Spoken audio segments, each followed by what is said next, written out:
ഈ സ്ത്രീ ഭിക്ഷക്കാരിയുടെ കയ്യിൽ നിന്നും കാശെടുത്ത് കീറി വലിച്ചെറിയുകയാണ്.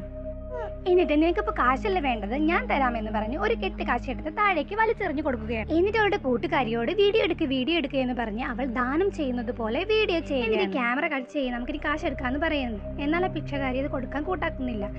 നിങ്ങൾ എന്നെ സഹായിക്കാമെന്ന് പറഞ്ഞതല്ലേ, പിന്നെ എന്തിനാ ഇങ്ങനെയൊക്കെ ചെയ്യുന്നതെന്ന് ചോദിച്ച് അവൾ കുറെ കെഞ്ചുകയാണ്. എന്നാൽ അവളെ ഇത്രയും കാശ് നിനക്കൊന്നും തരാൻ പറ്റില്ല എന്ന് പറഞ്ഞ് പോവാനൊരുങ്ങുന്നു. പെട്ടെന്ന് തിരിഞ്ഞു നോക്കി, നീ ഇങ്ങനെ കാശ് ഇതുവരെ കണ്ടിട്ടില്ലല്ലോ, നിനക്ക് വേണമെങ്കിൽ ഞാൻ ഈ കുപ്പയിലിടാം, വേണമെങ്കിൽ നീ അവിടെ പോയി എടുത്തോ എന്ന് പറയുന്നു. എന്നിട്ട് അവളതാ വേസ്റ്റ് ബിന്നിൽ ഇടുകയാണ്. എന്നാൽ ഈ പിച്ചക്കാരി ഓടിപ്പോയി അങ്ങനെ ഒരു പെട്ടെന്ന് തിരിഞ്ഞു നടക്കുമ്പോൾ അവളുടെ അച്ഛൻ മുന്നിൽ വന്നു. അപ്പോൾ അച്ഛൻ, ഞാൻ അച്ഛൻ്റെ അടുത്തേക്ക് വരാൻ തുടങ്ങുകയായിരുന്നു. എനിക്ക് അച്ഛൻ്റെ കാർഡ് ഒന്ന് വേണം, എനിക്ക് ഷോപ്പിംഗ് ഉണ്ടെന്ന് പറയാം. കാർഡ് വേണമോ? തരാലോ എന്ന് പറഞ്ഞ് അവളുടെ അച്ഛൻ അത് വേസ്റ്റ് ബിന്നിൽ കൊണ്ട് ഇടുകയാണ്. എന്നാൽ അവൾ ആ കാർഡ് എടുക്കുന്നില്ല. പിന്നീട് അവളുടെ അച്ഛൻ അവളെ ഒരു ഹോട്ടലിലേക്ക് കൊണ്ടുപോയി അവിടെ ജോലി ചെയ്യാനായി ആവശ്യപ്പെടുകയാണ്.